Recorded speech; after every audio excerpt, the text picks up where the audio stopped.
সামনে একটা লড়াই আসবে এই দেশের মাটিতেই। এটা আমাদের ভবিষ্যৎবাণী না, এটা আমাদের দূরদর্শিতার আলোকে বলছি। একটা তো লড়াই দেখছেন প্রকাশ্য কুফরির সাথে তাওহীদের লড়াই। একটা লড়াই দেখছেন না, প্রকাশ্য কুফরির সাথে কিসের লড়াই? তাওহীদের। সামনে একটা লড়াই দেখবেন মডারেট ইসলামের সাথে প্রকৃত ইসলামের লড়াই। নতুন একটা ব্যাটল দেখবেন সমাজের মধ্যে চলবে, কথায় কলমে, টকশোতে, ময়দানে, ওয়াজ মাহফিলে, সব জায়গায় দেখবেন একটা নতুন ব্যাটল সামনে আসবে। মডারেট ইসলাম মানে সুশীল মার্কা ইসলাম, বুঝেন নাই?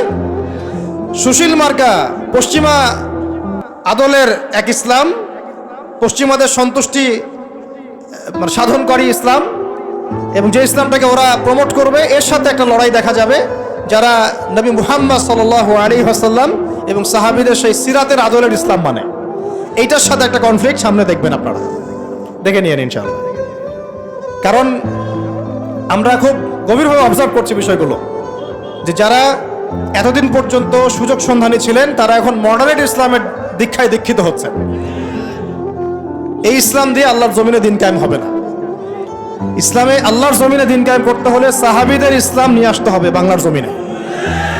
আর সাহাবীদের ইসলাম শুধু আমর বিল মারুফের ইসলাম ছিল না, এখানে নাহি আনিল মুনকারও ছিল। মানে আপনারা হয়তো বোঝেন নাই, মানে শুধু সৎ কাজে আদেশের ইসলাম ছিল না, বরং অসৎ কাজে নিষেধের ইসলামও ছিল। শুধুমাত্র আমরা ভালো ভালো কথা বলবো, অন্যায় নিষেধ করব না, শুধুমাত্র তাবলীগের কথা বলবো, আল্লাহর জমিনে দিন কায়েমের কথা বলবো না, প্রয়োজনে আমরা জুলুমের বিরুদ্ধে দাঁড়িয়ে যাব না, জালেমের বিরুদ্ধে প্রতিবাদ করব না, এইরকম ইসলাম, এইরকম মানহাজ দিয়ে আপনি বাংলাদেশের জমিনে দিন কায়েম করতে পারবেন। এখন কথা হচ্ছে, আমি অনেক গভীরে চলে যাচ্ছি।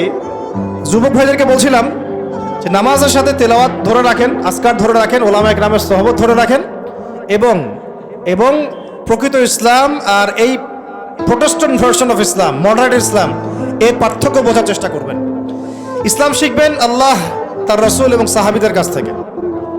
ইসলাম আমাকে পশ্চিমাদের কাছ থেকে শিখতে হবে না, ভারতের কাছ থেকে শিখতে হবে না, এই সুশীলদের কাছ থেকে শিখতে হবে না, এই মুনাফিক মার্কা বুদ্ধিজীবীদের কাছ থেকে শিখতে হবে না।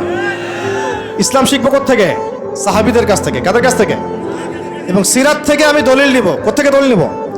সিরাত থেকে, কোরআন থেকে এবং সুন্নাহ থেকে আমি দলিল নিব। আমি পশ্চিমাদের থেকে দলিল নিব না। একটা বিষয়ে স্পষ্ট মনে রাখবেন, ওরা যে ইসলামটাকে প্রমোট করবে, নিঃসন্দেহে সেই ইসলামের মধ্যে আব্দুল্লাহ বিন উবাইয়ের একটা মানহাজ থাকবে। ওদের ইসলামের সাথে আব্দুল্লাহ বিন উবাইয়ের মানহাজ জড়িত থাকবে। খবরদার এই ট্র্যাপে পা দিবেন না, আল্লাহ পাক আপনাদেরকে হেফাজত করেন, আমিন। এরপরে আসেন যে পয়েন্টটা নিয়ে আমি এদিকে চলে আসছি, যে আমাদের সমাজের এই সংকটগুলা যে